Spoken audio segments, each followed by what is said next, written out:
I've just finished listening to two memoirs back to back because I felt in a very memoirish mood. Those two memoirs were Nobody's Child by Virginia Roberts Giuffre and Finding My Way by Malala Yousafzai. And the first one, Nobody's Child, by sadly the late Virginia Roberts Giuffre, but she made very clear that whatever happened to her, she wanted this book published. This isn't the first book that I've listened to about Epstein and Maxwell.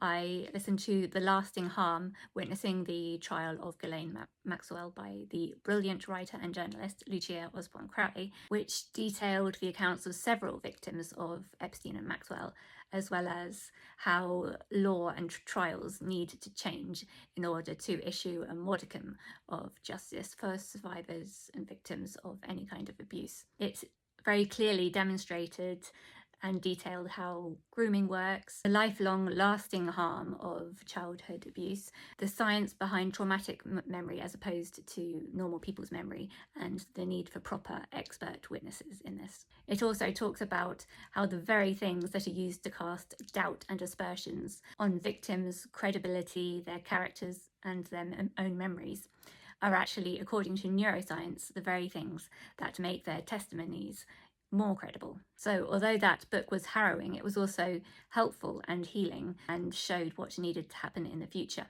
Whereas this memoir, Nobody's Child, is just the account of one particular victim of Epstein and Maxwell, on her whole life story and how the things that she experienced in childhood, she already had experienced abuse from her father and her father's friend, and how people like Epstein and Maxwell and other abusers have got this laser-like ability to target those people who are already vulnerable, and they're more likely to get away with abusing them.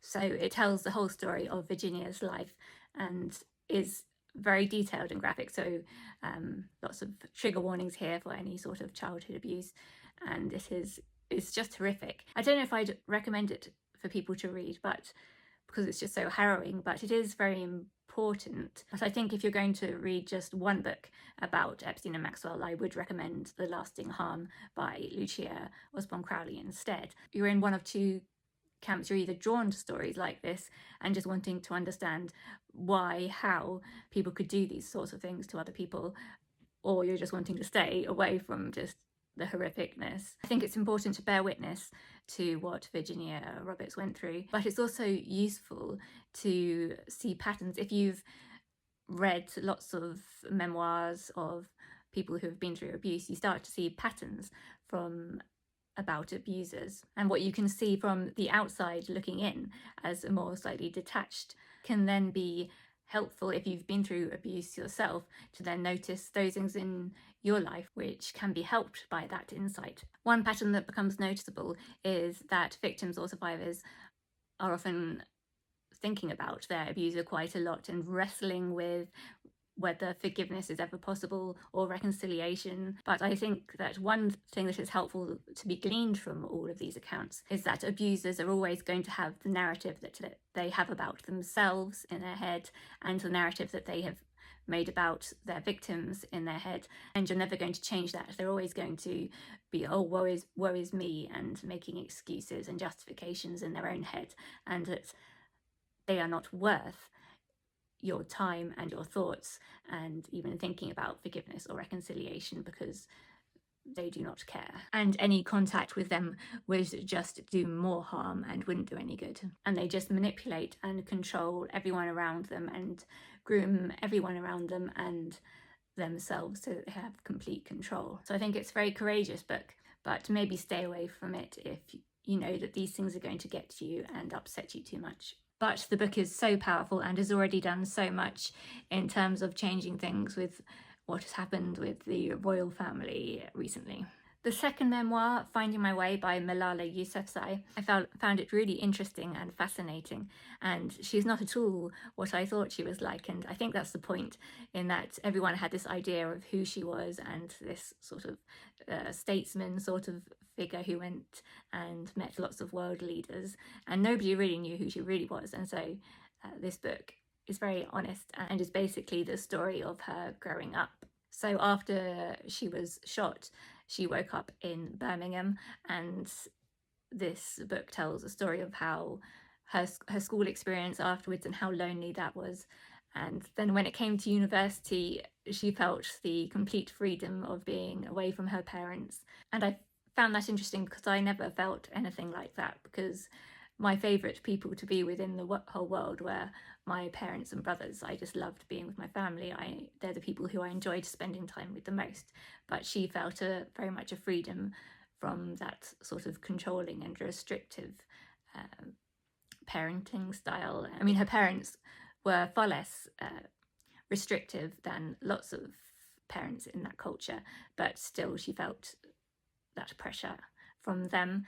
And at that time, when she went to Oxford University, she was really desperate to make some friends, and she cultivated this really close-knit group of people around her, which I think lots of people would love to have. And she got to experience lots of normal things, but some of her decisions were rather reckless. I wouldn't recommend climbing over roofs, for instance. That could have turned out very differently. And I think, given my situation, I think I just value health above everything, and if you don't have your health, you don't have anything. And if she'd fallen and hurt herself or even died, it would be a very different story. But I loved her perspective, and she talked about all the difficulties that she went through. And I didn't feel like Oxford University were very understanding or helpful at all. And it's interesting that the trauma didn't hit her till later, and she didn't deal with it for quite a while, but eventually she had to. And I think that delay in experiencing the trauma was obviously sort of holding off until her body and mind felt safe enough to deal with it, because she'd always thought that she didn't have any memories of when she was shot and what happened afterwards. She just thought she was shot, and then she woke up in the hospital. But memories did come back of what happened afterwards, and the blood and being on a stretcher and her father running towards her and reaching out for her hand and holding her hand. And she struggles with where to go next in life. But when a couple of years ago, when the Taliban retook over Afghanistan, and just the awful situation there now for women, and just basically being imprisoned in their own homes, and they can't go to school after a certain age, so none in university, and just so many people being killed. And she had to get lots of people out from Afghanistan who worked with the Malala Fund, which she set up. And it was so interesting what she said, because all those years that she'd been meeting with world leaders and stuff, she was on the phone with them, trying to get them to help her get these people out who would have been killed by the Taliban. And all the men sort of shrugged their shoulders and weren't helping. Which is interesting, it was the women that rushed to help. And that was women on both sides of the political divide, and even people who didn't agree with Malala or anything, if they were women, they rushed to help. And they managed to get a couple of hundred of people out of Afghanistan. And in a weird sort of symmetry, as she was only just starting from all her surgeries, she just had her last surgery to help with the paralysis on her face, and that was when Afghanistan happened. And so just as she thought that chapter of her life was ending and that the world wasn't improving, it just went straight backwards to how she had been shot for just daring to go to school and wanting to be educated, and from her rural village in Pakistan, and then it happening all over again in Afghanistan, and everything just going backwards. So she's going to continue to fight for the education of girls and women. Please consider going to gofundme.com/SaveJenny, where I'm fundraising for my urgently needed neurosurgeries. Thank you.